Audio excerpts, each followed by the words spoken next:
देखो ना पापा, आपके होने वाले दामाद जी मेरी बात ही नहीं मान रहे। बस इतनी सी बात, शादी हो जाने दे बेटा, सब मानेगा। वही तो, शादी तो अच्छे से नहीं कर रहे, कह रहे कोई बड़ा सेलिब्रेशन नहीं होगा। क्या?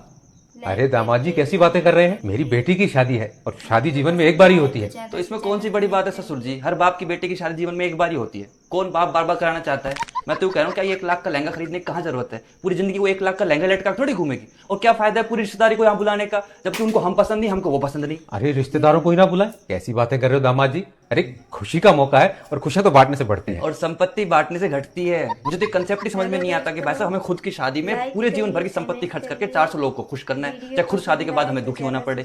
मैं तो यूं कह रहा हूँ कि 10 लोग आपके 10 लोग हमारे, घर घर में शादी निपटा देते हैं, ना कोई कलेश ना कोई टेंशन। जो रुपया बचेगा उससे मस्त हम दोनों अपनी नई लाइफ शुरू करेंगे ना। ज्यादा रुपया बचेगा तो कुछ प्रॉपर्टी खरीद लेंगे, फ्यूचर के लिए भी बढ़िया है। अरे वाह दामाद जी, ये फ्यूचर के लिए तो बिल्कुल सही है। पापा क्या आप भी इन्हीं की साइड ले रहे हो? आप तो कुछ कहो।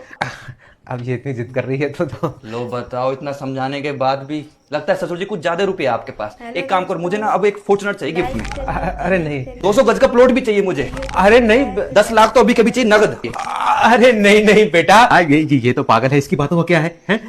शादी बिल्कुल वैसे ही करेंगे जैसे तुम कह रहे हो, है ना? मैं तो पहले ही कह रहा था